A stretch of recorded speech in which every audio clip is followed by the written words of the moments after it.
Bam, we're live. Oh boy. This is going to be a wild one. This one, oh, I just heard a weird audio. A weird little audio pop or something. You guys hear that? What is that? Hear like a bing, a bing. You guys hear that? Yo.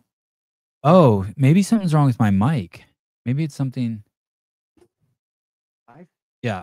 Oh, that's a good photo. Good to see you. Which one's a good photo? The photo of me at 19, 18, 17, 14, whatever that was. Years old.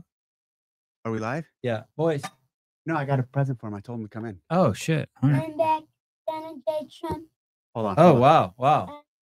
Okay, so here's the deal. Oh, will you push that? You can push that mic out from behind your head. Okay. Maybe even more. So look at this. You know what this is? Compass. It's like a map compass. It's a real compass. And this is what you use to land nav and to move from point A to point B with just plotting it out on a map. You're going to learn how to use this. And if you can't learn, look more excited. It's cool. Here, take it. And look more excited. Here's some tools that go with it. How not to give gifts. And here's here's a little instructional piece. So this compass place has these this instruction and cues on how to learn how to use it. So I want you to study it. Yeah, it's a real compass. Now he's excited. The audio's crumpy. I know something's comfy. It's comfy. Oh, it's comfy like a compass. Sorry, go ahead. Go ahead. And listen, I'll set up land navigation courses at the ranch, and you'll get to do that, and you'll get to navigate from point to point. And so whatever you learn from this, whatever you don't figure out, I'll work with you to fill in the gaps and to get you. Yeah, he doesn't know shit. He's not going to. Here's the next. This is the gift. Wow. Wow. So this is a book called Rogue Warrior by Richard Marcinko. Wow. And jeez. The explosive #1 Times bestseller autobiography of the controversial, death-defying founder of the U.S. Navy's top secret counterterrorism unit, SEAL Team 6. So when I graduated high school and decided it does look like your dad, and decided I wanted to be a Navy SEAL, this is the first book I read. Not this copy. This copy my cousin actually recently gave me, Brian from CrossFit Reading. So Brian, if you're watching, I'm giving the copy you gave me to Avi.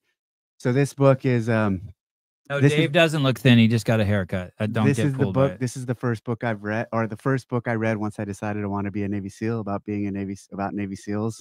And so I want you to read it. I want you to have it, and I want you to read it, because your dad told me you read a lot. And then this is like Navy SEAL stuff. Mr. Trump, can you speak into the microphone really quick and tell me what you think about the gifts of that he gave? There's the microphone right there. No, that one right there. Turn that one right. Yeah. Go ahead. What do you think about the gifts that Dave brought? I think they're marvelous. I think they could be really good for a young man that just turned 11. That's good. But it's a book on how to become a Navy SEAL. Do I want my son going off to war and fighting for the freedoms of our country? Maybe you do. Maybe you don't. Let me show you real quick. So watch out. All right. Thank you, Mr. President. Yeah, like that. Yep. And so look. That smaller? Caleb, do you hear anything fucked up with my audio? No, it sounds really good. It does. Okay, I get. Maybe it's this headset. Something's up with it on my end. Probably keep you on the back end. When you're going, or can I keep you small while Dave and I are big? I can just sit in the back. It's fine. Or can I just have you like in a little square down there on the bottom? All right. Or the red arrow is always. Yeah, I can do that. What's the, oh? Yep. Pretty cool, huh? Yeah, and well, you use. I got some crazy clips. That's how we. I went through the Pedro podcast with Fellner. That skill and that fundamental piece of knowledge. And I pulled 5 clips, 4 clips. Are we live? To get a reaction from Dave. Yeah. Oh, you went with the Topo Chico. That was to test how Mexican you are. Spin Drifter Topo Chico. And I got you a gift. Oh, thank you. There's a code right now, so we're back in stock. What about? I don't mean to. Oh, I mean, thank you. Let me take this before the ties sold out. You were too slow. Shit. The ties slowed. Hey, let me see the book real quick. Avi, come back. Already out. Close the door. Avi. Crying out loud. So this is going to be a great show, people. Hang tight. talk about the code. Oh, code SEVI15, SEVI15. Lowercase s. SEVY SEVI15 at tdcmercantile.com. I just restocked. Can you put a little banner at the bottom? I just or something? restocked. Yeah. Thanks, Caleb. 500. You Can did. you tilt the camera up on Dave just a hair? He'll sit back. He's going to move that Okay. mic back. Okay. Thank you. If it's still up, then you can. Congrats on getting the olive oil back in. Yeah, thanks. Are you filling the cans yourself still? Yeah. This is a little out of sync, so I think you're going to hear the audio. Can you push that mic out so you're comfortable, like leaning back? This one? Yeah, that's good. And then you could slide that pillow out of your way or put it behind you. Is that how you're going to sit? I don't know. Oh, You want me to lean back? I want you to be comfortable. Oh, there it is. I saw it. I saw the code. tdcmercantile.com, SEVI15. Nice tin. So, You don't it's hear my that olive fucked oil up cut audio, with seed Caleb? oils. It's so bad No, it's for me. not cut with seed oils. Audio's bad? Is it bad for you? Every time we I don't hear talk, anything. I hear like I don't a hear ping. anything. Oh, I hear you. I'm not hearing anything through this. oh, then try a different headset. Maybe that headset's fucked up. Try a different headset. Is there a headset on the ground there? Yeah, you should hear something. So someone just went elk hunting, one of my customers, and You can take your shoes off if you want. they sent me a photo of them elk hunting. Wasn't like a super action photo or anything with the tin, and they said the tin. Now I hear it. The tin was great. The tin was great to take out in the field and to have out there and utilize as a healthy fat. Oh. Better than a glass Thank you. bottle. Oh, smart. This is pretty solid. The little minis. Yeah, the minis are good. How do I pull this? Is that fine? Can you hear me? Yeah, and you can pull it towards you too. Yeah, there you go. And then tilt the mic up. Gosh, fucking the evening after the games. Dave Castro. We had Ian and those guys were setting up for their thing, and he had his mic set up, and I just fucking grabbed it and pulled it down because I'm used to doing that. Yeah. And he like snapped. Oh, he did? Yeah, he didn't like that. How'd you handle it? Were you cool? That was fine. I don't know. I've had like six. I'm used to you guys snapping. I've had like 6 sparkling waters. Stop doing that. You told me I could do that. Yeah, just a couple adjustments. I had 6 sparkling waters today, so we might have to do a e-break. Does Dave drink alcohol? Yeah. Yeah. On the weekends, Monday through Thursday, I don't. Friday. Friday, I start. Okay. And Sundays? Yeah. So 3 of the 4 days of the week. Is there only, do you drink wine? Not as much anymore. No. Nowadays, it's since I don't drink during the week and I save it to the weekend and I don't drink a lot, I prefer to have whiskey. Did you drink beer? Yeah. I had a couple beers today. No shit. Modelo. Doing what? I had grilled some burgers. Man, you can't be coming on the show. Should we reschedule this show? Oh, like earlier. I'm good. All right. If you think so. If you think it works like that. Okay. You look good. Really? Like I Yeah, thought it's like flowing. Yeah, thank you. Like it's just like majestic. Yeah. And Is that the look? Is that what you're going for? You I'm look distinguished. ever since I saw The Chosen, I've been going with the Jesus look. Yeah, it's working. Oh, and you even got the Jesus t-shirt. I was telling people, I said, hey, Why'd you start watching The Chosen? okay. Because you recommended it, Dave. Yes, I did. Because you recommended it. Okay, we'll talk about my hair later, but this is the best I've looked in years. Telling people, if you're ever going to take time to see me, come to Crash Crucible and see me there. I'm getting fit again too. Ever since my arch nemesis Wooly challenged me to open, I've stepped up my game. I met him for the first time in at the Masters thing. He's like skinny. Like he's not a big dude. He's like I think he presents bigger on his show. But when I met him, I was just kind of like, That's like me. We have that in common. No, you don't present big. Hey, I don't know if this is true, and sorry, Wooly, if it's not true, but I think he's on the juice. Is he on the juice, Caleb? Wooly? Oh, yeah, I think he got on TRT or something. He got all leaned out and shit and got on the juice. It could be wrong. Don't he didn't admit it. Don't do anything to him regarding the open. Like you did to poor Taylor. It says that in the USADA guidelines, right? Like just admitting. Yeah. I think I saw it. Just admitting it is enough to. Yep. Do you have anyone else ever in here? No. No. You should have Greg in here. I have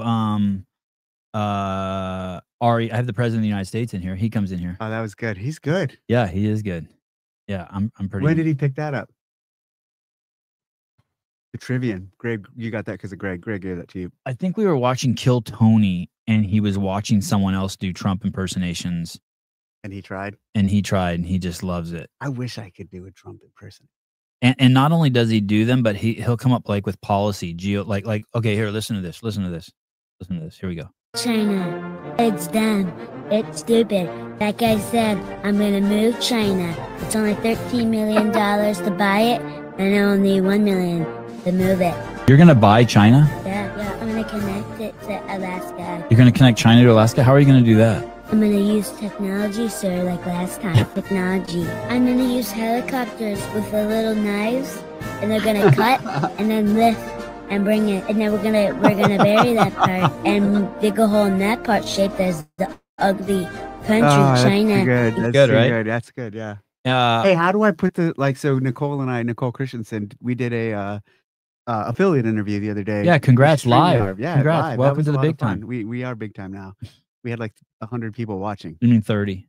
Post. We had 100 total views. Oh, Post. oh Like, wow. yeah. Wow. No, I think Congrats. it's more than that. It's not a lot. But where was I going with that? Oh, how do I get the comments to show? Oh, like that is YouTube up there. That's why it's delayed. That's actually So can I have StreamYard show the comments? yes.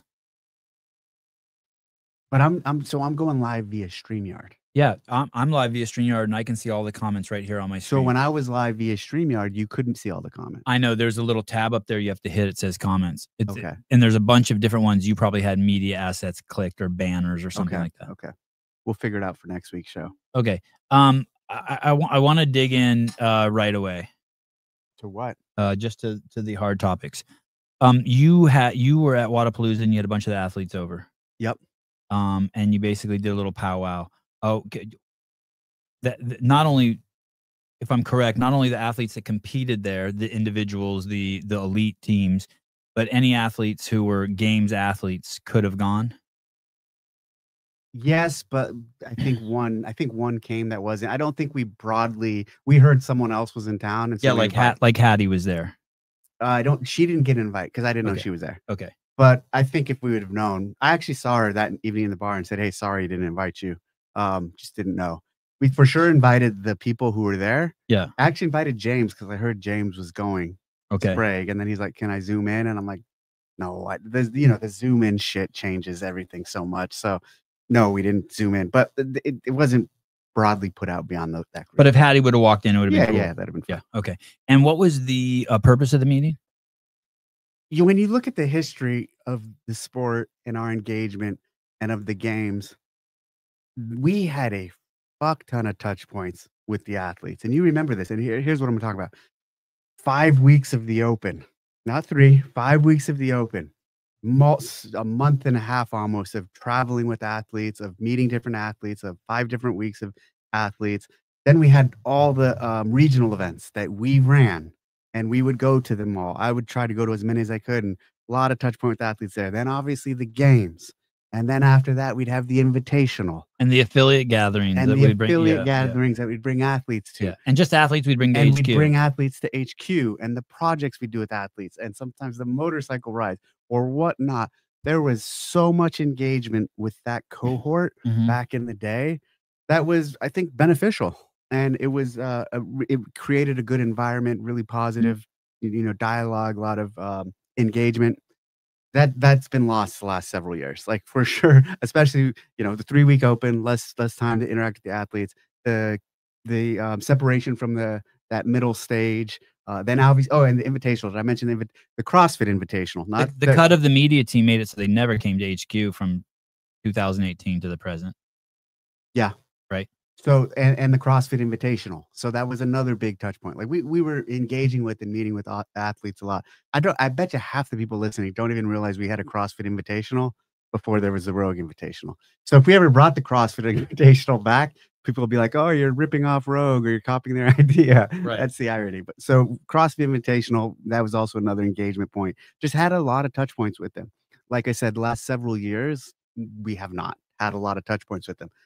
So after the games and everything, just like everything, the direction everything's going, it feels really good. The engagement there was good. Just the interactions.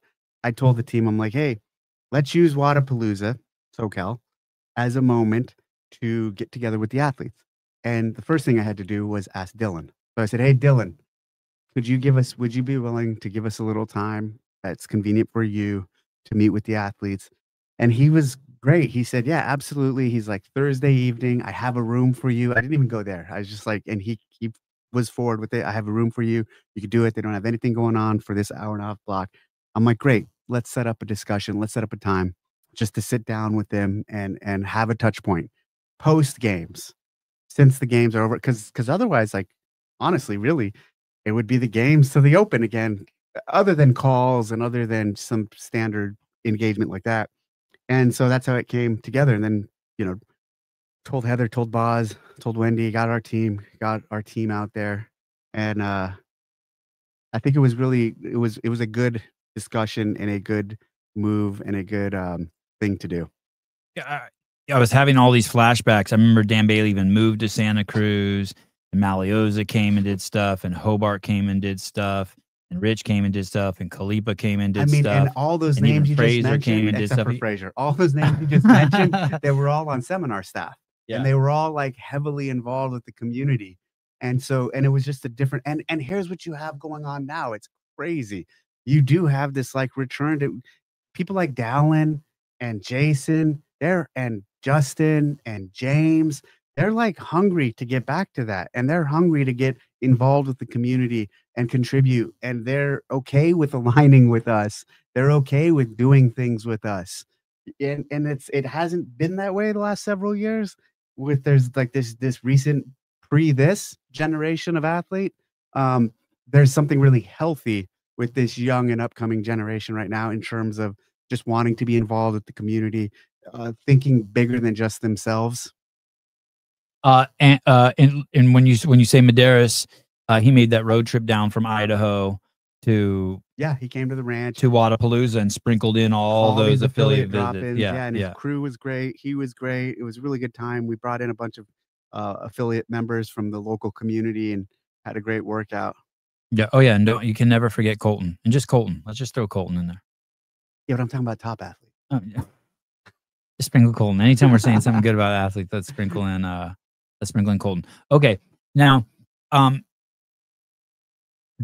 the Patrick Vellner was there in that meeting, and then afterwards he did a podcast with Pedro on Coffee Pods and Wads, and there were a lot of things in there that kind of like I wanted to ask you about, get your take on. Let's do it. So I'm going to play some clips. This is there's a couple of these clips. I'll start with this one. Vellner was speculating that you're releasing games, workouts, and games information and games announcements for job security. And I want before you answer, I'm going to play you this clip. I have it, Caleb. Sorry, I pulled all this stuff ahead of time. I forgot you were going to be here. Sorry. Still your job. Okay. Here we go. I do think that. Okay. Let me tell you something. Just fucking kill that shit. I don't want to watch this fucking guy talk. You can ask me the questions. I don't want to spend the time on this show watching clips of him talking. If you aren't, this is what they do on CNN and on Fox. This is what they do. They bring in clips and then they'll be like, Mr. President, what do you think? You're asking the question perfectly. I'll answer the questions without watching. I'm not going to watch a stupid fucking clip. If I don't say this, if I don't show this, people are going to be like, hey, you mischaracterized it or you said it wrong. Fine. Go ahead. Play the clip. Okay. Thank you. How many times are you going to do this? Okay. Fuck it. I'm not doing it. Fuck it. I'm not doing it. Ask the question. I was going to do it 4 times. Okay. He speculates that you're releasing the games, workouts, announcements, even going back to the run that you released early because for your job security. That basically you're doing this so if the new owners come in, there's some shit in play already and they can't get rid of you. Even though later on he does say it doesn't even matter that he's doing. Huge leap. That's a huge leap, especially in. He's not the only person that said it, by the way. That's fine. Okay. That's a huge leap to make, especially in relation to me. And what I mean by that is my job security or non-job security has nothing to do with the workouts that are being announced or anything being announced. It has to do with the previous 2 decades of contribution to CrossFit. Some people are going to value that, some might not. And it has to do with what I'm doing now and what I will do for the future. That's what is the foundation of my job security in CrossFit for whatever happens. It's not going to be, oh shit, he announced the games workout. He announced a run. He announced a run row run. Fuck, we can't fire him now. No, all the other shit, the amount I've contributed to the affiliates, the community, the company, the trainers, that way transcends an announcement. It's such a reduction of like what matters in relation to me to think that a announcement of anything, I'm like sitting there going, oh shit, if I announce this workout, they're less likely to fire me. Well, so let's say someone buys the company and there's a lot of fucking moving parts and the games is coming and they wanted to fire you, but they're like, shit, this is going to be hard to fucking. But that's going to be going on regardless. Like that, what you just described, regardless if I announce anything or put anything in, of course, here, let me even back up. And actually, interestingly, he asked a question about, well, this is the season now. What if someone buys it? Or what's going to happen? He asked this question in that meeting. What's going to happen when new owners come? And I'll say this. I said the same thing to him that I've said to everyone else. Who the fuck knows? Who the fuck knows what the new owners are going to want to do with me, with the games, with any of it? And you know what? Who fucking cares? Meaning we can't live paralyzed and not do anything and live in this moment of, well, we can't plan, we can't create the season we want, we can't put in place what we need to execute on next year. We, especially the team, if the team saw me as the leader within my team at HQ, just like paralyzed with fear of like, well, we can't do this, we can't do that. Like, well, who knows who the new owner is going to be and what they're going to want. They'd all be lost too. So we have to have direction. I'm providing direction.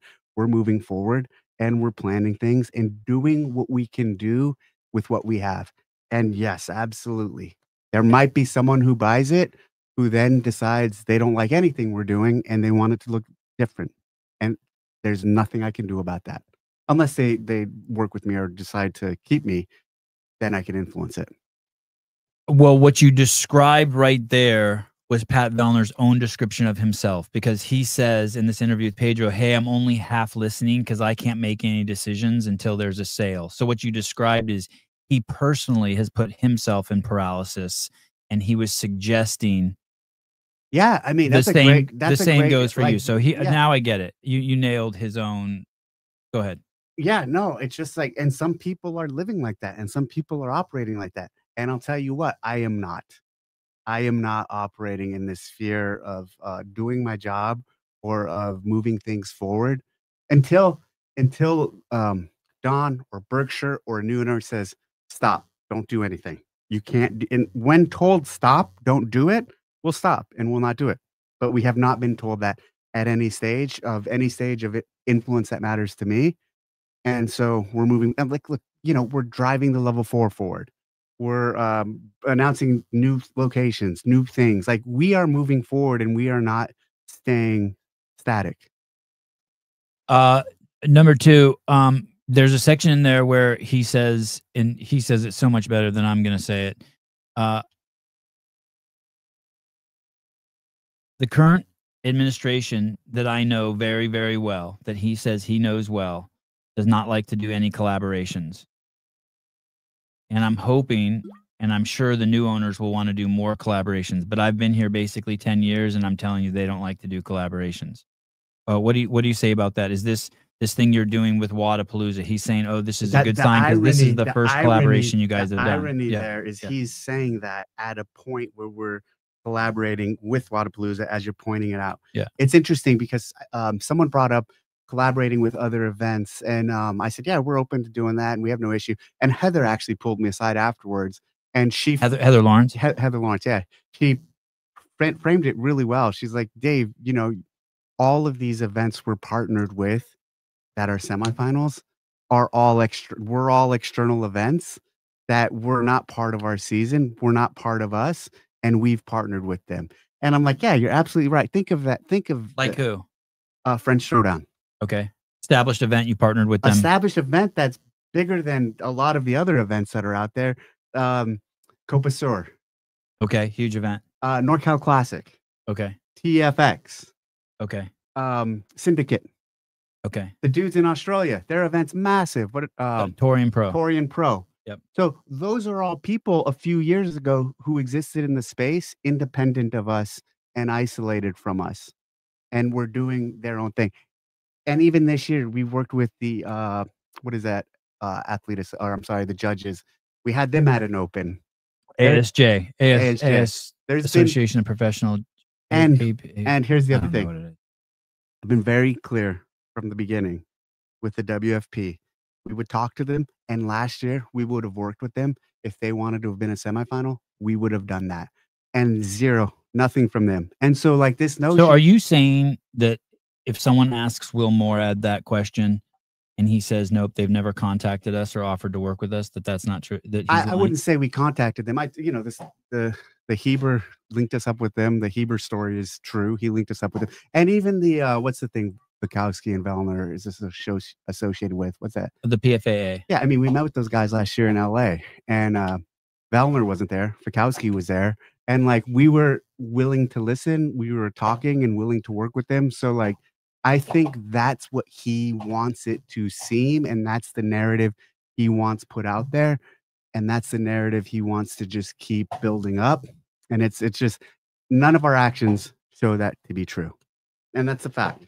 Okay. And so he's speaking out of turn. He just doesn't know about all the collaboration. And arguably you can say it's been that way since Greg flipped the switch on regionals and got rid of regionals. And at that point, a lot of these external partners we had to start working with.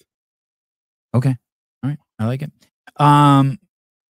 This next one I do have to play for you because this one I can't even believe is okay, fine, I'll listen. This one I can't even believe is true. Let me see if I'm gonna pick the right one. Okay, listen to this. So he references Dave wouldn't fire himself. He doesn't collaborate. Yeah.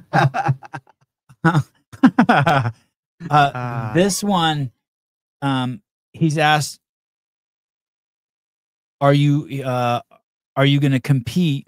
Are you going to compete, and what are the factors that are going to make you compete? And do any of your problems in the past with CrossFit influence whether you're going to compete or not?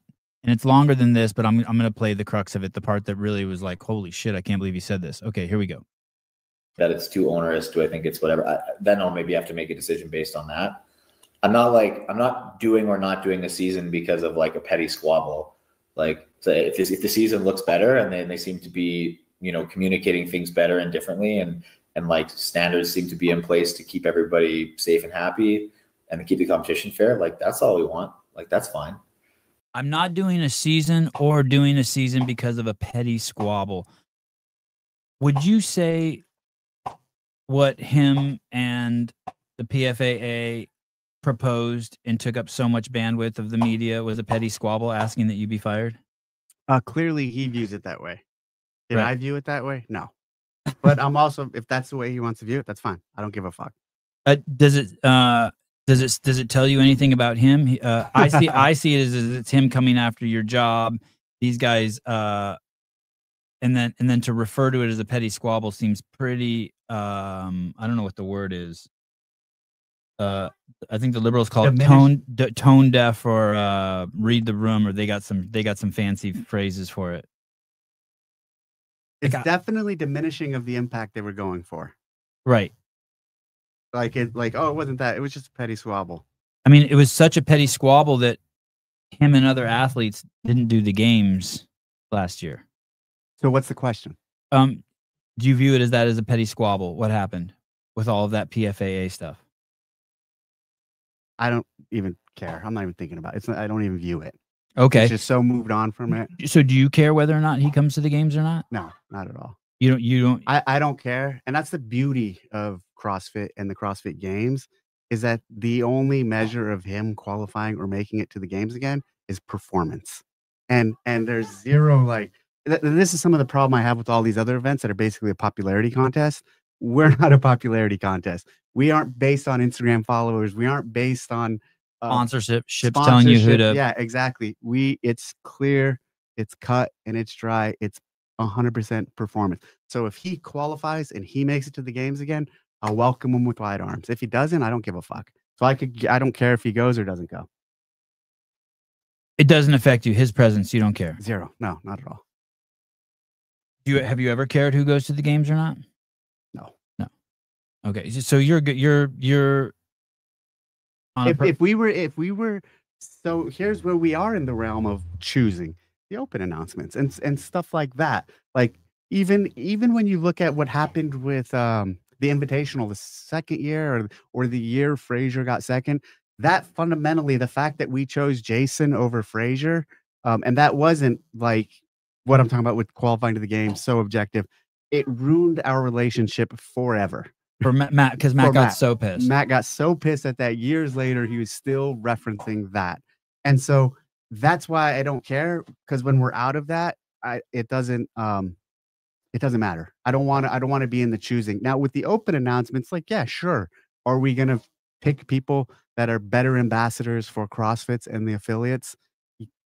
Absolutely. And guess what? The open announcement has nothing to do with qualifying to the games. We don't get involved with that. We don't influence it. We don't manage it in terms of tweak it. Like it is just pure based off of results and performance. I know that there was one person in particular that I saw CrossFit working with, and I fucking sent you a text, and I was like, "Hey, you know this fucking person wanted to get you fired," and you're like, "Whatever, dude." So that doesn't. No. I'm not talking about, but when it's stuff towards me, like I have to be able to move past it quickly.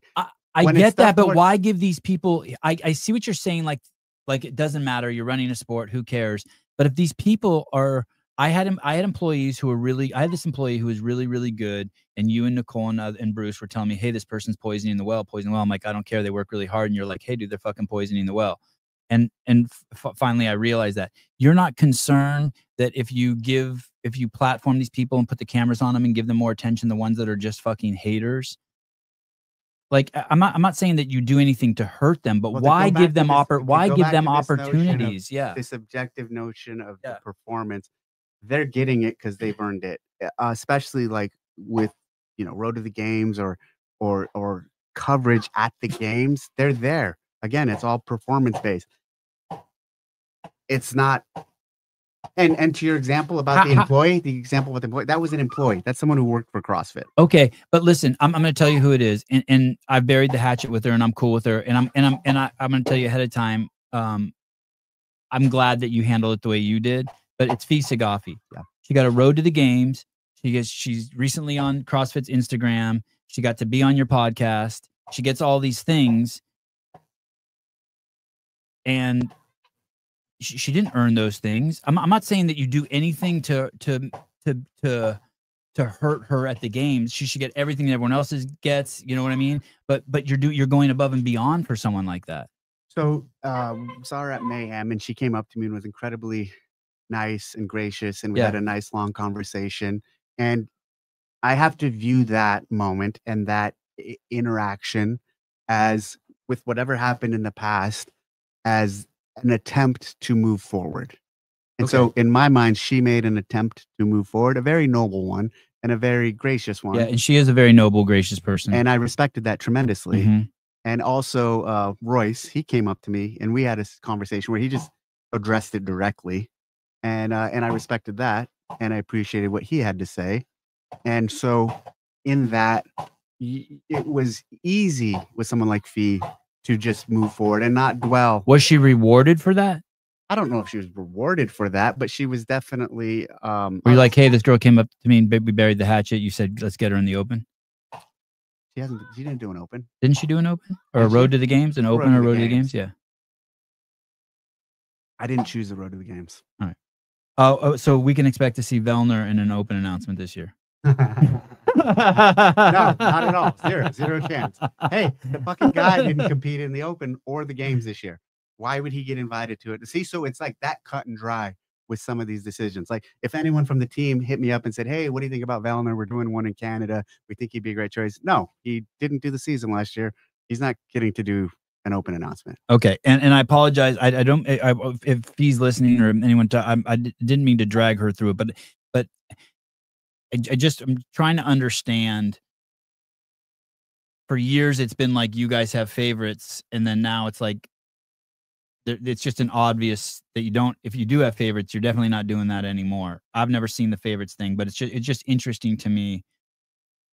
Even the favorites thing was largely based off of performance and relevance, and there's a third aspect, Availability and willingness to want to engage. Yeah, that's what I mean. Yeah, you know, like Rich would just come out and do anything, right? For a while. Yeah, for a long time he would. Dan Bailey would. Josh would. There were a lot of people who were just willing and ready and wanted to support the community, wanted to be part of the things we were doing. Now you have people saying no to open announcements, and it's like, okay, cool. Hey, even back in the day, I don't know if you remember this. Now you have people saying no to open announcements because they're worried how it'll make them look in the community. Yes, associating with us. Yes, and there's people out there who've said there's big athletes who've said, hey, I will do nothing moving forward to support anything that HQ does. And they don't even have CrossFit on their fucking Instagram. Yeah, absolutely. And yet they're living, fucking breathing, taking full advantage of the ecosystem. Yep, absolutely. Tia was a rock star in that meeting. Tia was the most. You're talking about it at the Wadapalooza SoCal. Yeah, she was the boss. She took command. She was leading discussion. She was driving the direction. She was putting people in place. She was checking people. Tia, it's amazing when I actually left that and I just thought a lot about Tia and her journey. And Rich won four games and decided to focus on his family. Matt won 5 and then decided to stop and focus on his family. Tia won what, 5 or 6, decided to carry a child. Did not focus on their family, decided to carry a child, had a child, then came back the following year and then won 2 or 3 more. And she's won a total of 8 now. And I'm like, wow. And then you look at the things that Rich has done with his Mayhem community and the gyms that pay him for programming and the gym that he's built in Cookeville. He has done the same thing. She has proven she has programming for affiliates. She has a mega center in Nashville. And I realized it was just like, I've always thought Rich was the most significant athlete in our sport. And no question, especially the way she's still involved at that level, still engaged, still mentoring.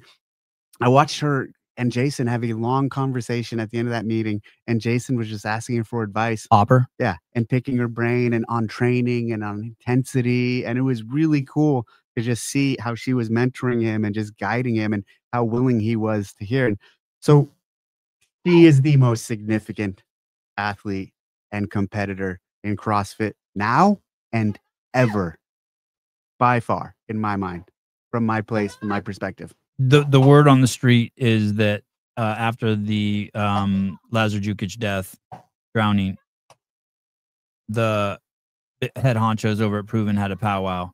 Obviously, Tia is the head honcho. And they said, hey, we're at a crossroads here.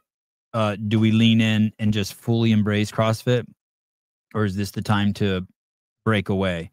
And they all unanimously decided full lean in, full love, full support.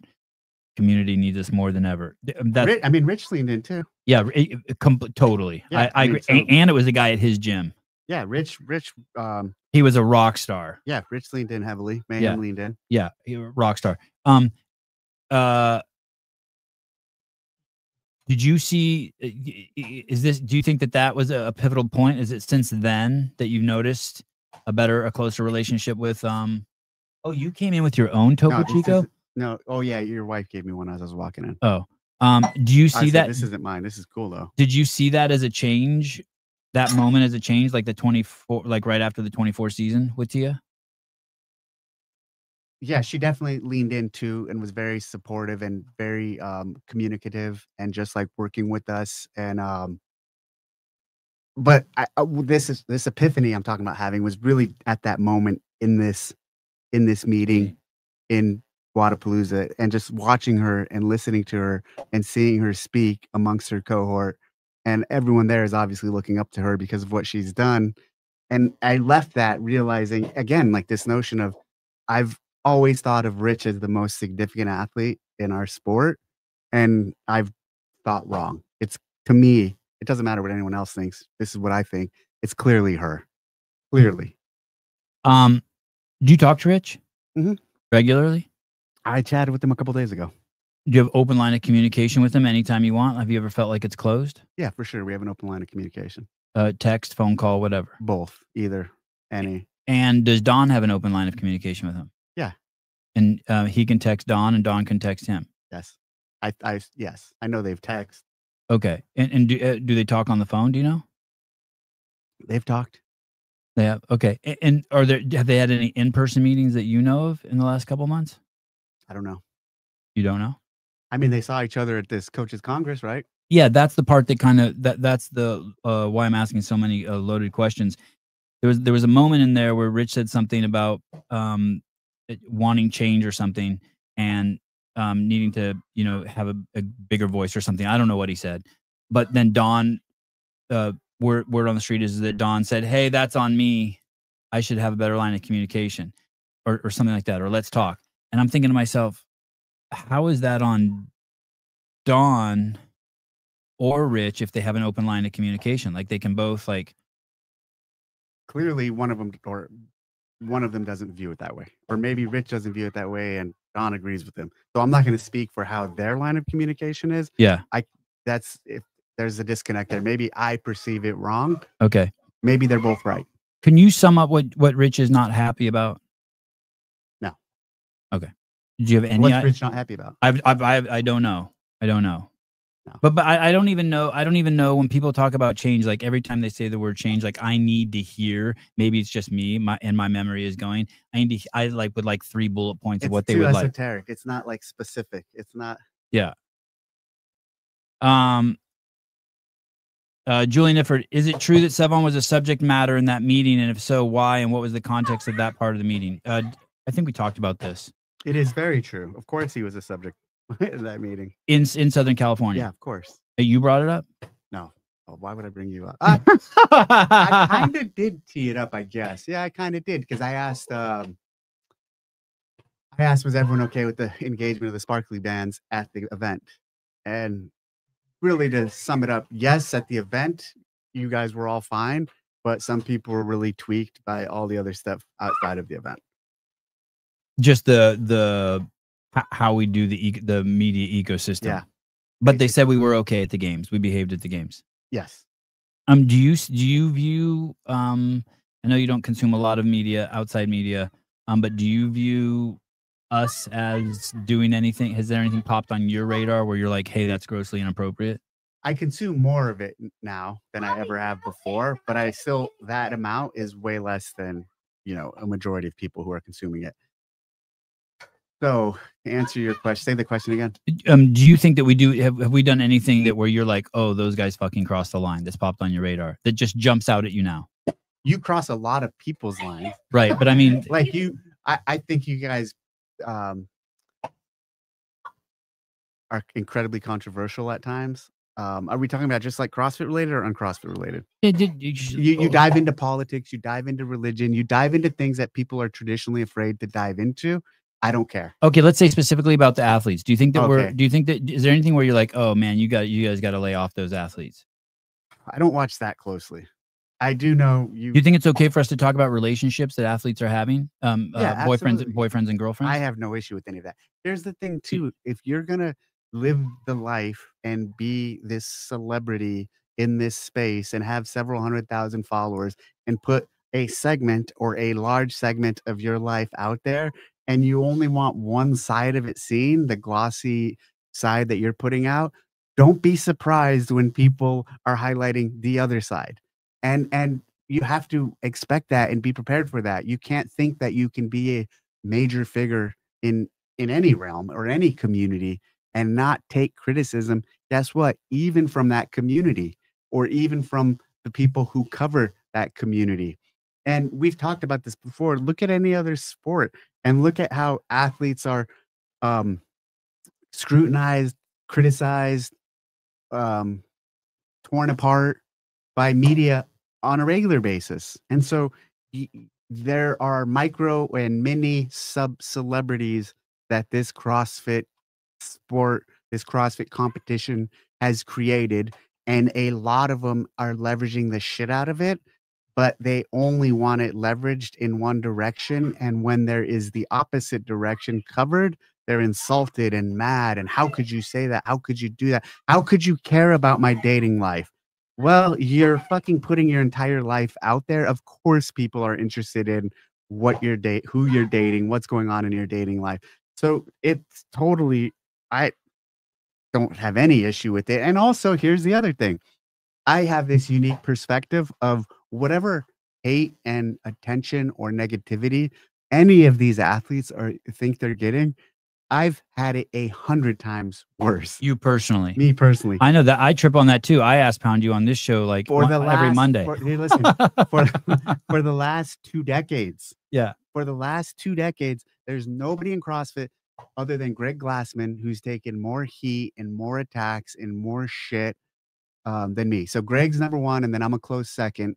And so when I hear James Briggs is a close third after winning the 2024 so when I hear athletes complaining about you guys, athletes will complain to me about what you guys are saying about them, and some of those same athletes might have said I should fucking be fired or this or that, you know. So it doesn't resonate with me at all. And the other thing too is, like, you look at me, I've also done a really good job of, even in all of that personally, of shielding and showing what I want shown. And so plenty of, if you don't want to be criticized for some of those things, then maybe you should have a different perspective or approach to your social media presence. Right. And I have a social media presence, and I conduct myself in a way where I'm not giving you guys a lot of ammo. I'm not giving you guys a lot of things to dive into, or giving anyone anything to dive into or scoop or. And that's sort of the origin of TDC Hunts, the Instagram account, right? To separate that. Yep. The shooting competitions, the shooting, the hunting, all of that clearly, in this world today, it offends people. People don't want to see it. There's a segment of people who don't care for guns or hunting. So I created a separate account just for those things that are part of my life. And even there, I'm showing you, a segment of it. How do you have more followers on TDC Hunts than me when your channel's banned? That channel's banned, right? Yeah. Oh, I think both my channels are shadow banned now. I'll go back to that one. You actually got a note though from Instagram saying we're not going to share this with any new people, right? Look at that. So that's my new 6mm ARC JP rifle on the left. And when you say new, you mean someone gave that to you? No, I bought that. They gave me a discount, but I bought it. This video is cool. Caller high. You'll be the only caller tonight. We can do callers. Wait, hold on. Oh shit, hold on. This is my passion. You know, my good buddy told me a day ago. What?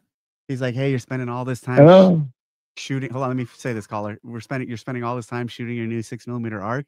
You should be spending more time working on selling your olive oil. Oh. I'm like, you're probably right. Code Sevy15 at tdcmercantile.com. What's up, buddy? Long time. Hi. Hey. My mother went to the hospital. Oh, I'm sorry. She got a brain, something in the brain. Oh, I'm sorry. Is it terminal? Is it terminal?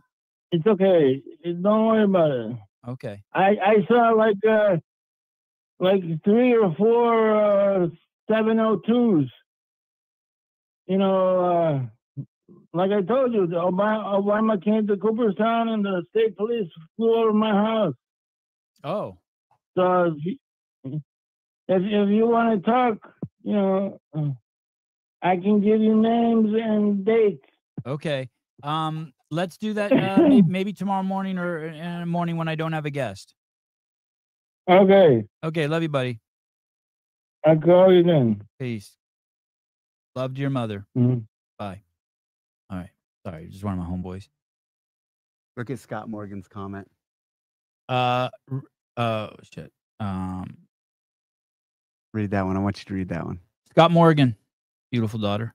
Rich didn't back him up. Matt did not. Dave did not. Sevon did not. They let the inventor of their sport burn. What? I knew that. That's why I wanted you to read that. Are you fucking retarded, dude? Oh, that's awesome. Scott, are you fucking retarded? Give me one fucking give me one example, dude. Give me one example of how I did not fucking back Greg up. God, that dude has no idea of the cutthroat behind the scenes nature of what was going on. Do you know how much pressure I was getting to distance myself from Greg and post the black fucking thing or whatever? Like, dude, the pressure on me to disavow Greg and separate from Greg from so many corners was so fucking massive. And I said, no, I'm not doing it. Greg is one, and none of these pricks backed him up. God, you're out of your fucking mind, dude. Lay off the sauce, bro. You are fucking absolutely nuts. You are batshit fucking crazy. I went to fucking war, dude. But see, this is the problem with that guy. This guy's perception, it's the black box. This guy is the black box, but on the other side, he thinks to have shown that we backed Greg up, we needed to put a white box up. We're on Greg Glassman's side. We needed to say something. I did do that, but though. Not actually. Actions didn't matter. That's what this guy doesn't realize. That's what this guy is saying. He wanted the performative piece of it. Well, he put the black box up, or in Greg's case, let's say it's a white box. Right. So that's the thing. He's fallen victim to exactly what he probably also criticizes. Hey, dude, no one has to prove you wrong. You have to, Whitney, how so prove me wrong? No one has to prove you wrong, dude. You have to fucking lay off the cocaine and booze. You're fucking out of your fucking mind. Matt Souza, I lost a corporate account because I didn't disavow Greg either. I remember that. Burden of proof lies on his assertion. Yeah, you're fucking nuts. I'll do a fucking whole show on fucking how I fucking stood by him every fucking step of the way. I'm the fucking only motherfucker that has a Floyd 19 shirt that I wear on the show fucking regularly. Do you really? Fucking douche canoe, yeah. Remember when you were asking earlier about things that probably one of them. Several German shepherds belonging to the President Joe Biden and the first family have been involved in widely reported biting incidents in the White House. After multiple attacks on staff and Secret Service agents, both dogs involved were permanently removed from the White House. The dog's name was Commander. Do you think that, as an example, we reported on Cash, the beautiful Danielle Brannon's dog bit someone in an affiliate, and we reported on it. Do you think that crosses the line? No. Yeah. Not even a little, right? No. Doesn't even come close to the line, right? No.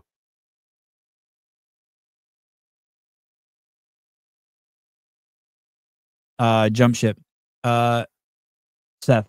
Hi, good evening. You know how many emails every affiliate owner got from their members to de-affiliate? Every gym still waving the CF flag back Greg up.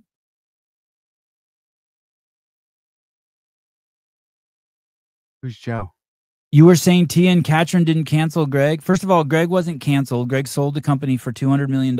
And third of all, I've fucking ass pounded all the people that fucking went after Greg. I'm almost done with you, dude. That's a great. You need to shut your pie hole. And I got fucking. I got Greg my was own. Canceled, I'd love to be canceled. Yeah. I'd love to walk away with $200 million. Yeah, yeah. And I'm very passionate about it because I would consider him a best friend, and you're fucking nuts. I would say there was no one who stood by him forward facing and fought the war for him besides me. God, that was good to have you zero in on that. That threw you off the game so much. Jenny, Dense Updates. Not one of our gym members asked to de-affiliate. That's because you live in Texas, dude. All right. There is one more clip that I want to say, okay, and then play, and then we will move on from the Pat Vellner stuff and get to your is life. Is another Pat clip? Your life as an ABC. Well, it's a Dense Upstate clip. Here we go. It's a James Sprague clip. Here we go. Greg was on with Sevon the other morning. They talked a little bit about this interview. Sevon just wanted to get it off his chest, I guess. Dude, you built a career 10 years off of CrossFit, and now you're shitting. It appears like you're shitting where you eat. I went to one of the World Fitness Project events. Hiller went. Tyler went. There's a lot of athletes doing World Fitness Project that we support. All his complaints are mischaracterized or just wrong. But James makes a really good point here. You know, from his perspective, a lot more has happened in the CrossFit space that made him want to move away. But I would also think if you move away, stay away. Don't come back. Like, if that's your stance, don't come back the next year. James Sprague was on. Thoughts on that? Do you have an opinion on that? That one year you're asking to have the head of the games fired, and then you're thinking about coming back. Yeah, I agree with James. You do. I agree with that. Like if you're gonna make a bold move or statement like that, just stick by it. Stay with it. Just stay consistent. Fair enough. I had a guy on here this morning for Kill Taylor. He owns a company, a nonprofit up in Napa. It's called The Bridge. And basically what they do is they let people come in there and they rehab people, and it's faith, fitness, and community. Okay. And they do CrossFit, and they take these people in and help them get off drugs and find them jobs and all this shit. And they do it all for free. And they just collect donations. And I asked him if and he, you know, they just affiliated their gym. It's called I forget what it's called, but they just affiliated their gym. And I think you guys give them some sort of deal because of what they are. And I said, hey, are you going to start sending these guys? Like there was a guy there who's been going to the gym for 9 months, another guy for 13 months.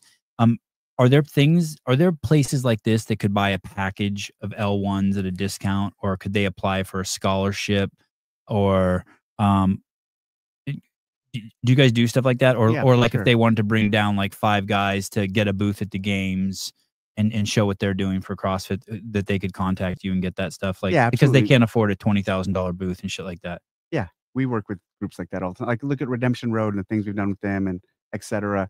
Yeah, link them up with me Okay, don't say etc. on the show.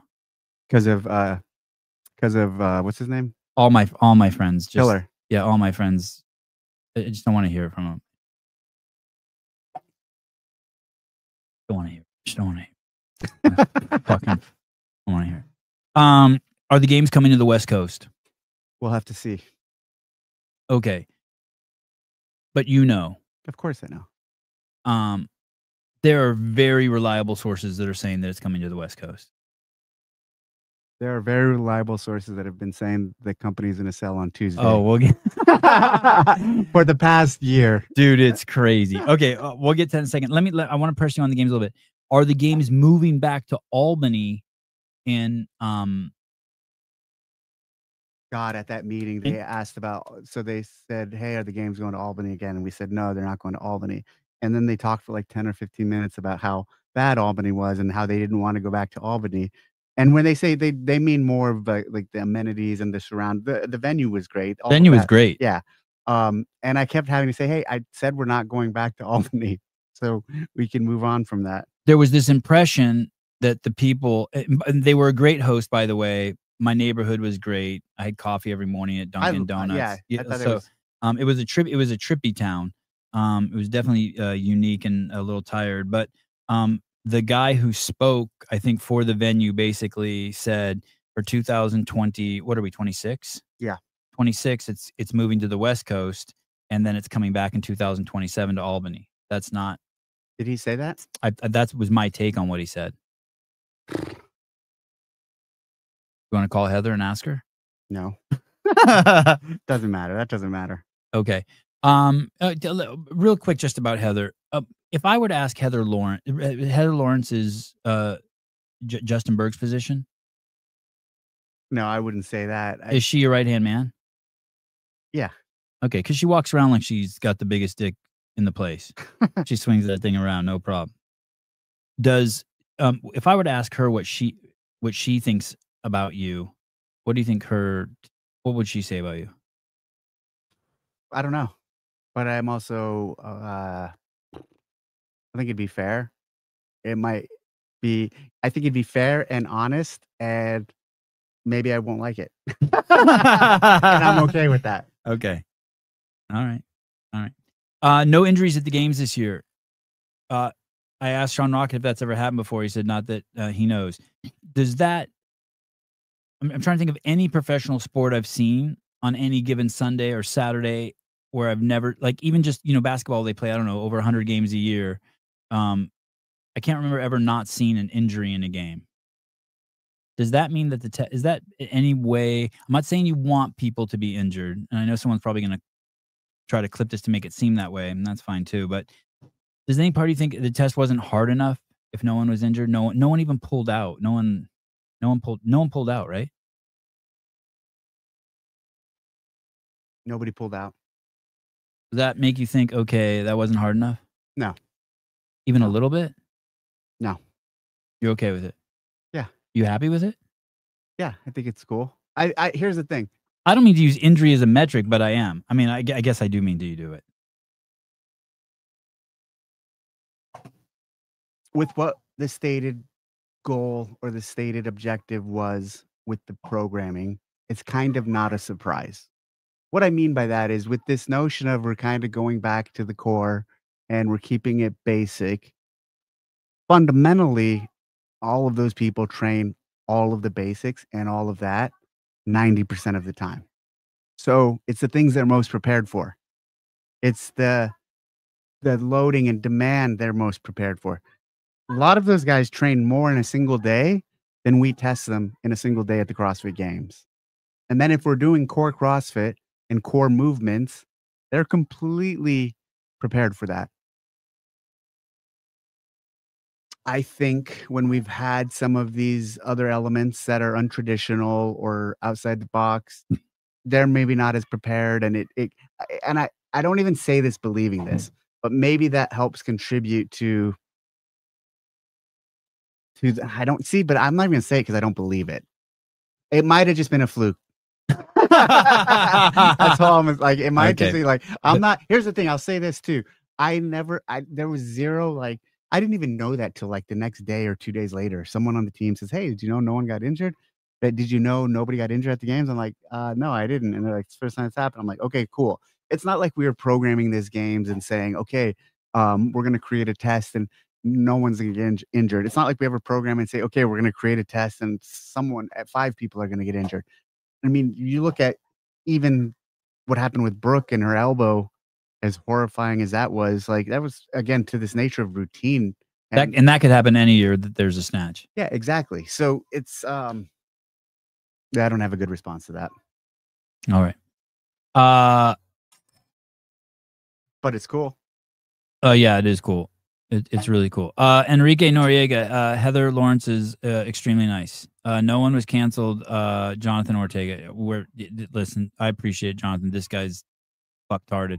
Larry Young, Albany was way better than people are giving it credit for. The event. I haven't heard anyone say anything bad about the event except for Bryson Del Monte.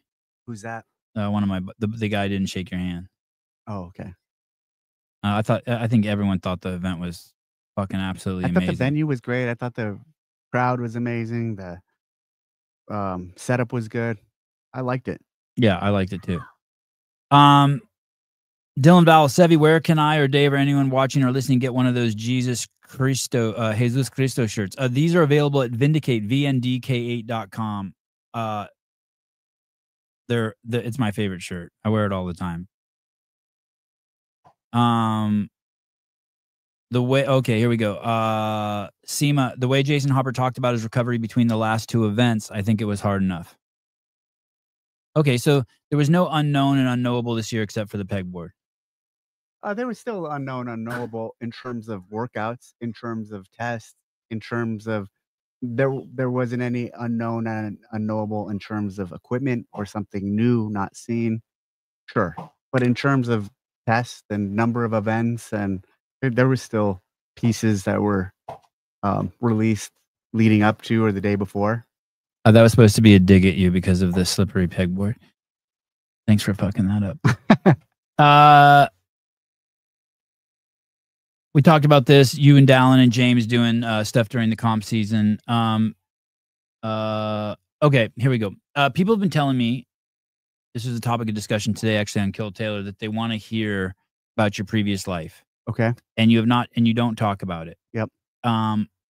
when can we expect you to talk about it? And isn't there a way you could find out to talk about it that could add value to people who want to know, like even like lessons learned as a Navy SEAL or lessons learned in the U.S. military, or just something you could offer? There's 100 or maybe 1,000 SEALs who are doing that. And I don't want to contribute, and I don't want to be preaching or telling stories about things that at this point I did 20 years ago. But there are lessons that you use today. Go that listen could, to one of the other guys. but listen, you're in a I have unique. lessons from the last couple years. I have lessons that I've learned in the last few. And the other thing with lessons I've learned and all of that, I'm not the preachy type.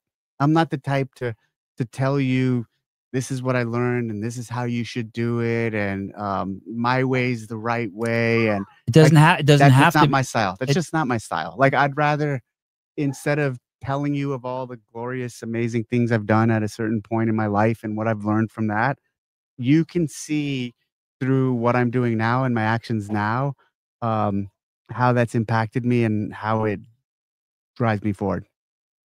And just see by example, I'd rather have, instead of preaching to people or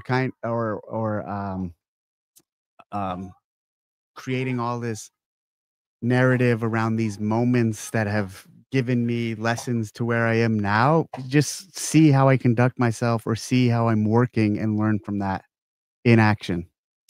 What is a lesson that you learned with your time in the U.S. military?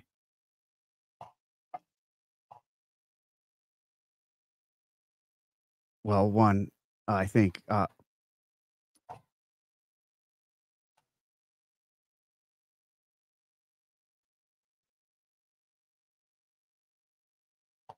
not weak. You know what I mean? Like, I'm pretty fucking hard, and I'm only hard because I was hardened. And I was put through the ringer in a number of different ways to become the person I am. And so that's not really a lesson, but that's an output of the training and the things I did and who I was. And I don't like to single it out to a single moment. It's a culmination of 12 years of doing that job and of um, preparing for the things we do or did, and then doing the things we had to do. But also, I've had a ton of lessons learned, and I've had a ton of evolution since then. And so that was one significant factor in creating, or in being the foundation for who I am. But also the last 2 decades in CrossFit have been significant in I've evolved in who I am at this point. So I really don't enjoy or like looking back on that era, because again, this notion of, I'm incredibly proud of it. I love what I did. I would have stayed in for 20 if it wasn't for the opportunity to work for CrossFit, but I don't want that to be defining of who I am. It was a moment, it was a significant chapter of my life, but since then there's been some other significant things about my life, and I've accomplished a lot of other things post that.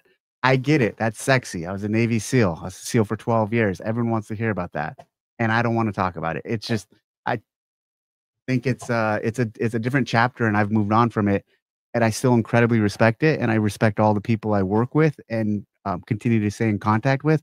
And that's also one of the reasons why I don't want to lean into it and build my identity. Look, I have a very public persona because of CrossFit and because of what I helped Greg and you and what we built and through the games. And I really am proud of that being independent of being a SEAL. You look at all these guys that are out there who their identity, I still meet people who have no idea I was a SEAL, and they find out and like, oh, that's so cool. But that's not what I'm known for in CrossFit. You look at a lot of these other pop SEALs, their identity is 1,000% built off of being a SEAL. And I don't want that to be the defining characteristic of me at this stage. And so that's why if I were to write a book or tell people life stories or lessons learned, that's my point. I have plenty of those from the last 2 years, even last 3 years. Why do I need to go back there? Especially for the public. especially because I don't want to alienate segments of that community that are incredibly important to me and that I still have access to. Fair enough. Until the next interview with you when I ask again. You read the Bible, you read the Quran. You're still dabbling in you read a lot. You're still dabbling in information about the Bible. Is it having a profound effect on you? You know, as you consume stuff, it becomes who you are. I think it's definitely, yeah, it's incredible. The Bible is incredibly powerful. Obviously, billions of people have read it. It's the most impactful book in history. And it's my two big takeaways from it when I read it and I look back on that period last year was there were multiple points where with what I was going through in life, I connected with. I was like, holy shit, like this is what's happening to me. And this is like I this resonates and this is the journey I'm in right now. And when you step back from that and you go, holy shit, uh I'm feeling that way. Think of the millions and again billions of other people throughout history for the past couple thousand years read it, or 1,000 years, however long it's been in print, read it and felt the same way. And that's powerful. And I think incredibly it's powerful and incredibly explanatory of why it is as impactful to society as it is. Have you gone back and read any of it since the first time you read it? No. But I'm thinking about reading another. I'm thinking about going into the King James version soon. And what was the version you read the first time? NIV, New International Version. NIV is a little. It's a more user friendly modern version.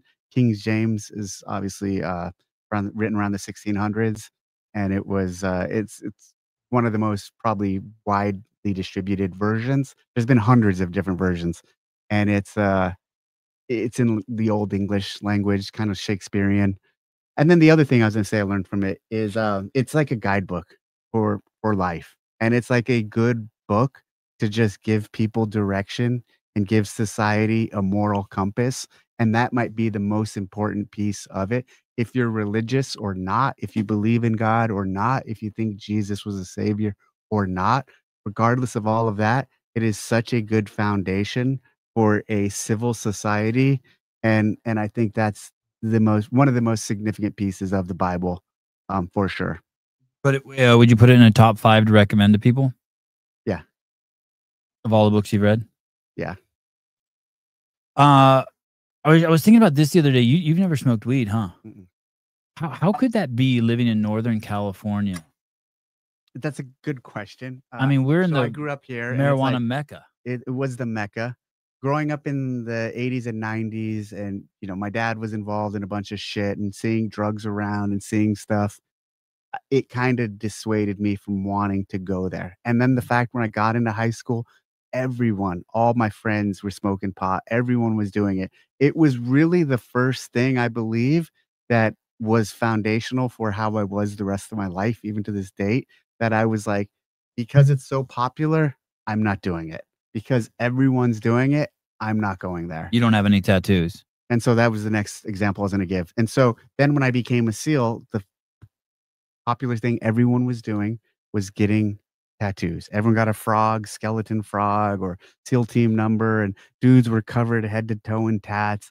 And I'm like, fuck that. I'm not getting a tattoo because everyone's doing it. The other thing, being in the Navy, everybody drank coffee.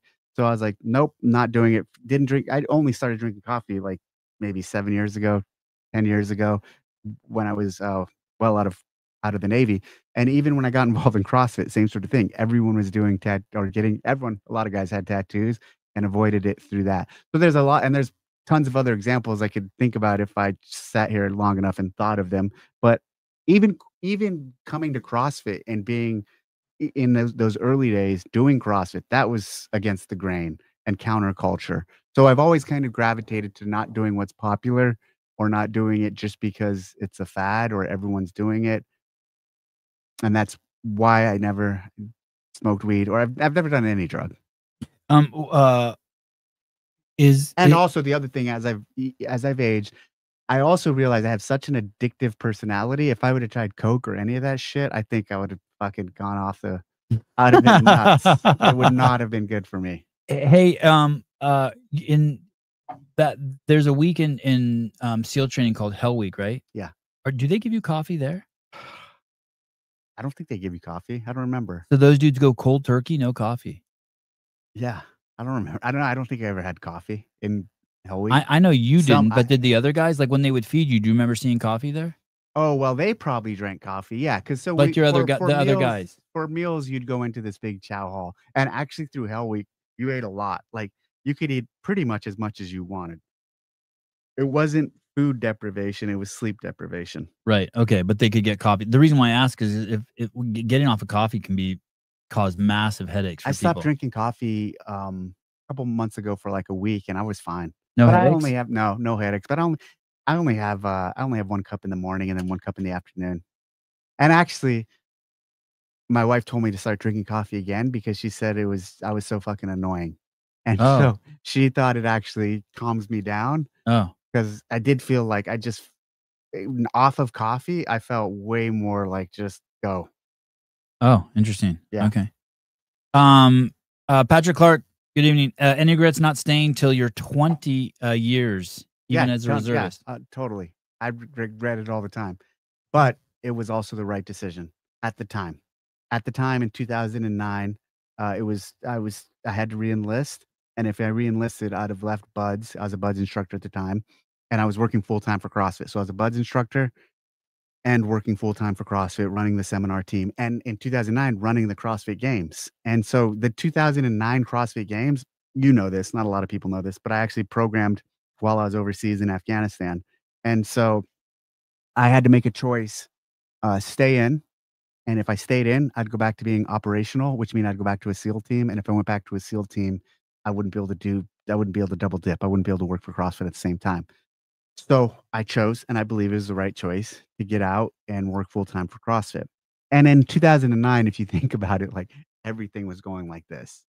And so the seminars were growing, the games were growing, the track of CrossFit was in a very positive direction. And I could get out and not get shot at, and I could also provide for my family much better with CrossFit than I could in the Navy. That being said, I loved what I did, and I do wish there was an outcome where I would have stayed in for 20 years, but ultimately not at sacrificing where I am now with CrossFit. Leah Fraser, best guest, loving this interview. Well, thank you. You know, when you were deployed there, that was a really trippy experience for me because I was just this Berkeley hippie. Yeah, we were buddies then.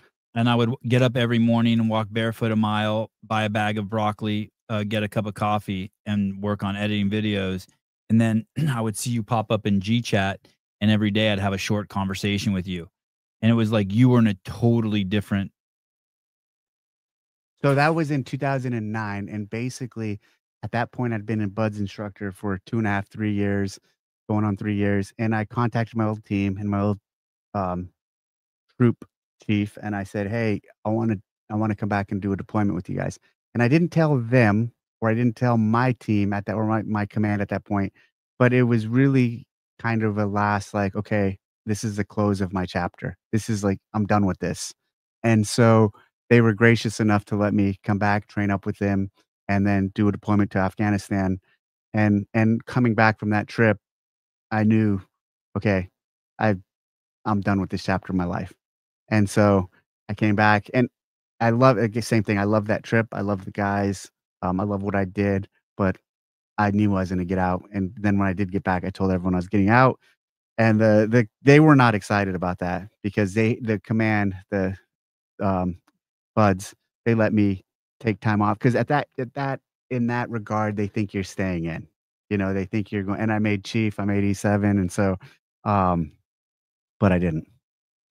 Was that hard sending that letter saying I want to get back with the team? No, and it wasn't a letter. It was in person? No, I mean, I just called my buddy up and said, "Hey, I want to deploy again. I want to go with you guys. And was that a busy with that trip to Afghanistan? That deployment, was it busy? Yeah, it was pretty busy. I think my trip to Iraq was probably one of my busiest. Just the op tempo. Iraq was a lot different than Afghanistan. Afghanistan, every 3 or 4 days for most of the areas you're in, you could do a mission because it's just so big and mountainous and different villages. You got to think of Iraq, especially when you're near the cities, as like urban, very urban. And, you can go out every night if you're with the right unit and doing the right things. So the trip I was in Iraq was pretty busy. Yeah, and how long were you in Afghanistan on your last deployment? A couple months. Those deployments with these groups are quick. So if it was 2 months and you did a job every 3 days, you could have done 20 jobs in 2 months. Yeah. What's the longest job you did? You ever stay the night? No, our missions were not over the night. You didn't go camping? No, we didn't go camping. I did a lot of that in training, but then once it came down to the deployments I was doing and the mission set I was doing with the group I was doing it with, it was in and out fast. Did something happen on that trip that made it clear to you that was your last deployment? I knew at that point. Again, you did? Yeah, because it was so.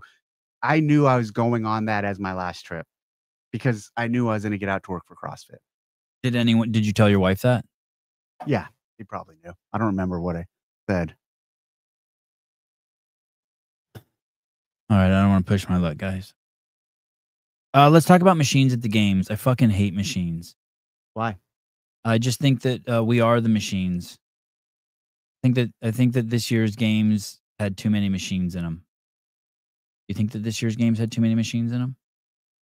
I don't think it had too many machines in them. I see your point though, but I also don't agree. I'm also okay with.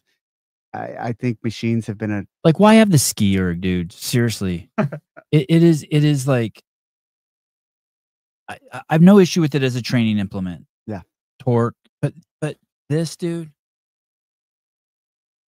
What would Marchenko think about the skier? What would Marchenko think about the skier? Seriously, the skier, dude. That's funny. It's not hard. I don't mean like it's not hard, like it's not difficult. It's just not hard. It's brand diminishing. I disagree. All right. I don't think it's brand amplifying, but I don't think it's brand diminishing either. Here's the deal: the first ever workout at the CrossFit Games. Yeah. What was it? Something with a rower. I know it's what you're gonna say. It had a rower. I'm okay with the rower because it was there when I got there. And I know that's not a good argument, but it's the only one I got. So nothing new could be introduced to the test. Not machines. Not machines. No more machines. Or maybe there's one. I just don't think. What about the Versaclimber? What about a stair stepper? No, I think all of those things are great training tools, therapeutic tools. All of this stuff is great training tools, right? Basically, but our whole thing is training. Our whole movement is training. The transferability. If I told you, hey, I know this guy who's world class at the assault bike, and then I tell you that, hey, I know this guy who's world class at jump roping, and they're going to fight, who would you pick? World class at the assault bike or world class at jump roping? Yeah, dude. If you're world class at the assault bike, you have some crazy grit and some crazy. I agree. Strength. I agree. And if you're world class at the jump rope, you got 1,000 double unders, unbroken. What's his name? Just did 1,000 unbroken. I know. Tudor's a freak, dude. Do you think he can fight? I wouldn't want to find out. I don't even understand what you're saying. I'm just saying. I don't. Okay, fine. We'll move on. I'm happy that we didn't get. I was concerned we were going to get in a big fight about that. All right. I just wanted to get that off my chest. I don't know how many months ago, but 4 months ago, Dawnfall announced that the company was for sale. I remember what it was like being at CrossFit during the change, and it was hard. And there was a huge thing that happened to all the employees. Everyone kind of goes into survival mode, and it becomes everything becomes crazy political. And since he said that, I'll text you or call you and be like, hey, dude, I heard sales this Tuesday. Hey, dude, I heard sales this Tuesday. And you're like, shut the fuck up, dude. If I'm hearing that, I'm assuming the employees are hearing that. you've said how you're handling it with your team, but can you tell us what you're seeing in the landscape at HQ? It must be like these people are going to have PTSD when they're done. Even the good employees, I'm thinking, are going to be damaged. I mean, that's what happened when I was there. There were good people, and they got traumatized. Traumatized by what? Just by not knowing if every day that they're going to lose their job. Like they can't get settled and put their head down and do their job because they're too worried that someone else is going to come in. I mean, look, even Vellner's saying it. Like, he's not even going to pay attention to a word you say until there's new owners. So what's the question? What are you seeing in the landscape there with the employees at HQ, the training department, the affiliate department, the executive team? How is everyone? What's the mood there? I mean, we are clearly working and clearly getting things done, and clearly still, again, I talked about this at length in the beginning. Some of the things we've completely changed the season. That's not just the games team. I mean, it's our tech team. There's a lot of other pieces that. Can you just turn that? That's the media team. That's the marketing team. Like, from what I can see, we are working, and everyone is still driving forward. Are people not affected by the rumors? Are people not asking questions? Sure, but it's not dominating the conversation. The conversation is just doing your job and making it happen. And especially with the two teams I lead, sport and affiliates, we're not. You don't see any increased in backstabbing or navigating or trying to one up or no politicizing. No. And if I did, you think I'd say that on here? I don't know. At least we get a read on your face. Hey, you think the Journal is ever going to come back? CrossFit Journal?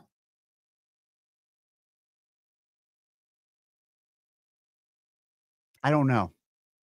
It'd have to look different. It's just people consume differently now. And so maybe the concept of content being distributed or subscription-based content, sure, absolutely. The concept of, I think we saw when we did the Journal and we had the entertainment wing of CrossFit, fundamentally a sport, behind the paywall, there was a large amount of interest for it there.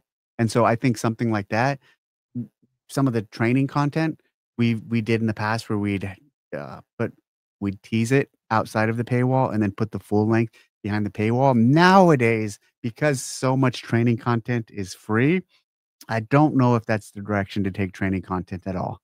I don't even mean to build a paywall, but I mean, just like in the 2 years that I was running the Journal, basically what we did is like every single video we made, if we made a video on how to do the pistol, it would go into the Journal, obviously, and there would be a link to the YouTube video. And we had definitely a better expression of housing and displaying our content than we're currently doing.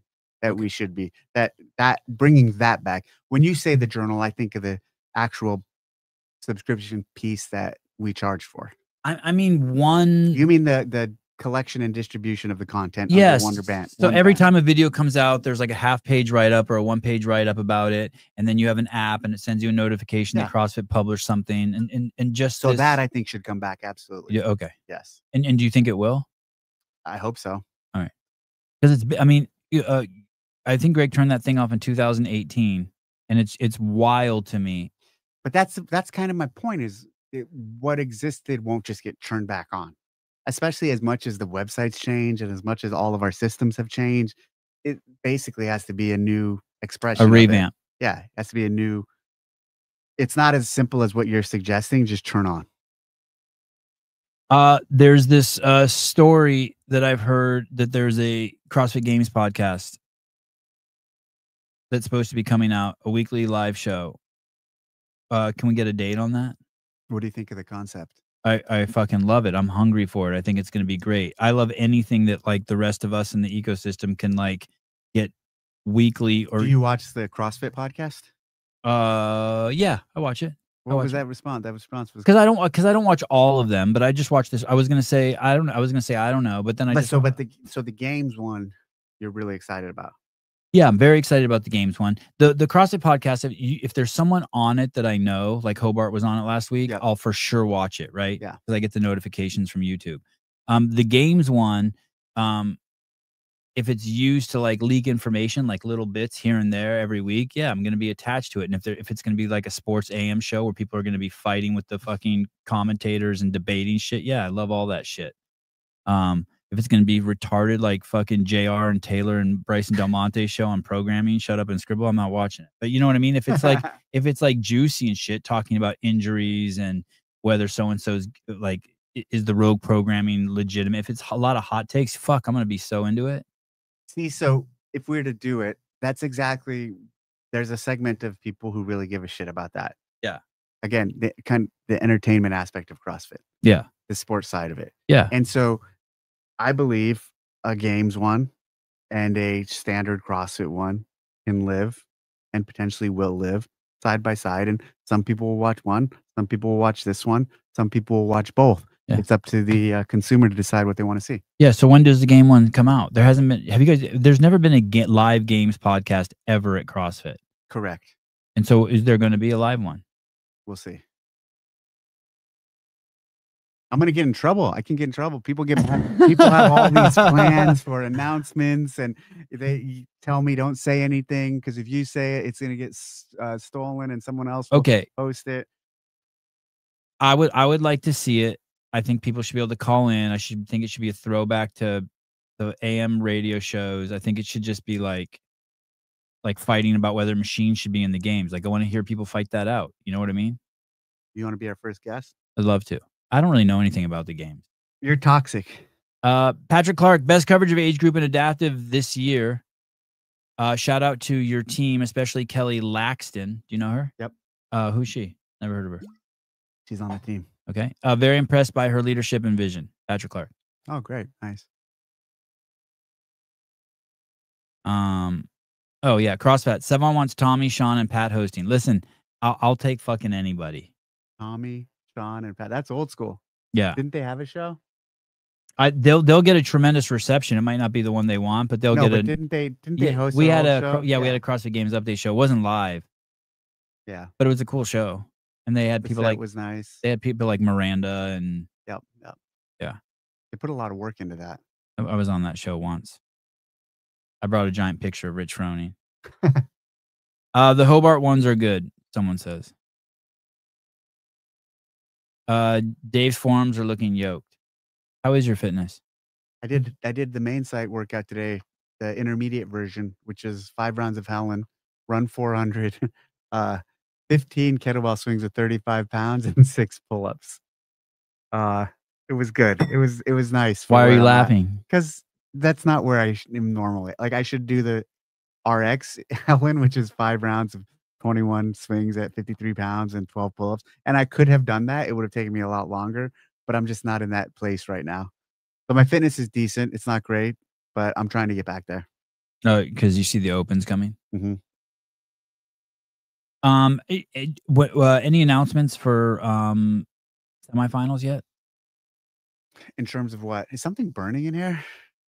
I hope not. Yeah, Location? I hope not. Locations or anything? You smell like plastic burning? Yeah. Oh, it's probably the boys starting fires outside. Okay. In terms of locations, No. who's going to have them? No. Like, you know, like, is Syndicate coming back? Is Torian going to be here? Is French? No announcements for that. No. Don't want to get in trouble again. Okay, but you do know some stuff? Yeah, of course. Shit's moving along? Yeah. Okay. NorCal Classic, will they be hosting an event? No announcements. What do you think of them? I fucking love them. Tell me more. The venue's amazing. Shitloads of athletes. Crazy good vendor village. Ben and Blair are laid back. They don't, you know, even amongst the chaos, they weren't panicking. Let's take a question. I feel like we're not doing well. Well, you're ready to I go. feel like we're not gelling anymore. All right. I feel like we're not clicking. Sebi, asked Dave about me announcing an open workout. Don't forget I won your contest. Who's that? Pool boy. Oh. Are you going to have someone from the community do an open announcement this year? That's a good idea. Pool boy would be amazing. I think I might do one this year. At least one. Serious? Yeah. 20th year.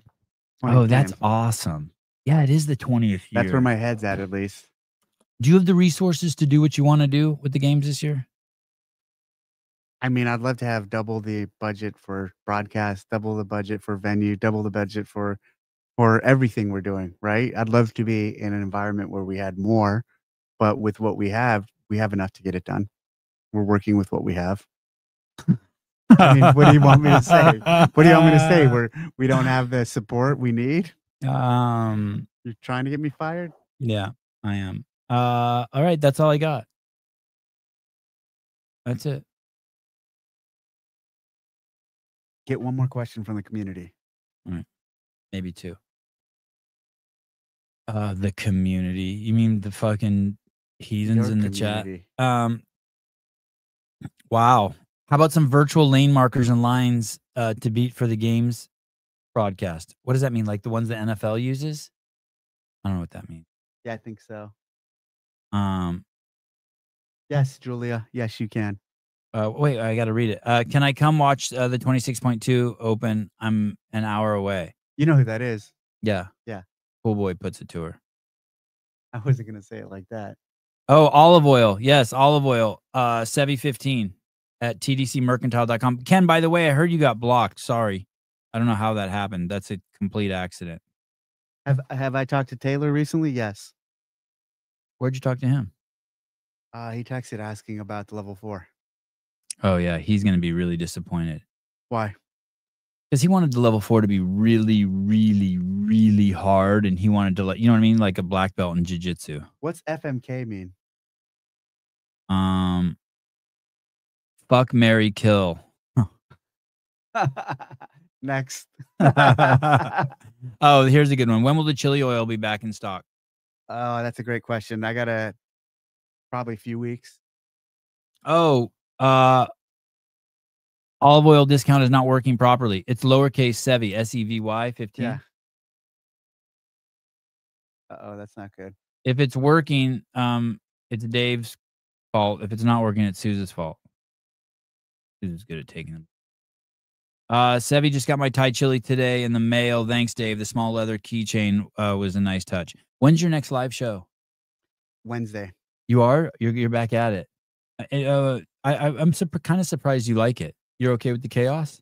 Yeah, I like the chaos. I think it was good. I think I thought it was great. The affiliate stiffed you. The affiliate stiffed you. The affiliate did stiff us accidentally. He got the time wrong. But then Nicole Christensen was able to. So we were arguing about the workout that she did that morning, and I told her I thought it was ridiculous to program for a gym for an affiliate as a workout that they do as part of the affiliate programming. And Misfits, she follows Misfits programming.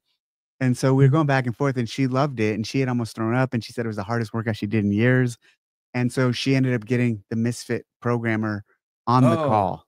Oh, wow. That's awesome. So, and he's also an affiliate owner. So then we kind of had it out, and I was like, yeah, I'm not a fan, but, obviously it worked well. And basically the workout was push a sled 50 feet 50 feet and back. And then, or maybe just one direction, 50 feet. And then like 10 or 15 calories on an echo bike. It is actually a ski erg, but she changed it to an echo bike. Smart. And then on the 5-minute mark, repeat. So it took you like 40 seconds to do. And every 5 minutes you did that again. And you did that for 4 rounds. And I was like, so in setup, not a lot of gyms have sleds. Not a lot of sleds or echo bikes or ski ergs. So I just didn't think logistically it's really good workout to program for the masses. But Nicole Christensen has a complete gym. Well, she has like 2 sleds and they made it work. Like basically someone was going every 30 or 45 seconds, maybe a minute, but they had this crazy rotation, and she said the energy was great and everybody loved it. And so it was a fascinating discussion. And it was fun. And then I was seeing the comments come in. But what sucks is the comments, like right now, everyone can see your comments, right? Yeah, but everyone can see them. I want that to happen when I do it again. I want everyone to see the comments, because I thought while I was doing it, everyone was seeing the comments. Yeah. But I didn't have that turned on. So everyone was not seeing the comments. I'll show you how to do it before you leave. Good. And then we talked about the Misfit programming. And basically he said it's their affiliate programming. He said they don't give detailed instructions. They don't give timelines for here's the warm up. And he described it all. And I said, basically it's programming with big boy rules. Like you have to take some ownership and you have to put some work into it. And he's like, yeah, it's core CrossFit programming. And he said, yeah, that's a good way of describing it, with big boy rules. And so I thought that was cool. TDC Mercantile. It's Sevi with 1V. Ken, maybe you use 2V because I would have spelt it with 2Vs. Maybe that's Dave, how's the cross country season going? Really good. Yeah. When's track season start? That's the one you sometimes invite me That's in to. spring. Okay. Yeah. All right. Thank you. Thank you. Thank you, everyone. I will see you tomorrow morning. Page Powers. Oh, wait, one more from Mr. Gazan. Dave, can you bring back the workout with the wheelbarrows and sandbags that you did in Carson? It was fun to watch. Oh, I got a great story on that. Yeah. So we did that the first time and it was amazing. And then a few years later, I think it might have been at the 10 year, we tried doing it again. And frankly, I thought it was a flop. Was that the year the wheelbarrows were flipping over and shit? The first one, I think, was the year Oh. wheelbarrows were flipping over. And it was a really good event. And then we tried recreating it. And I think we changed the wheelbarrows a little, or definitely changed the weight distribution. And it was just okay. It wasn't a great. The first one was amazing. The second one was a dud. That was crazy the year that they ran out. They had to jump over the wall of the stadium and run into the audience. That's it. That was the first year? No, that's the wheelbarrow. Yeah. Was that the first year or the second year? Both years they did that. Because the year that they had to run to the top was crazy. Because it kind of like. Well, one of the other reasons we did that is because there was no fans there. So you could do shit like that. Yeah. And do you remember the shorter athletes were fucked? Do you remember them stacking bags?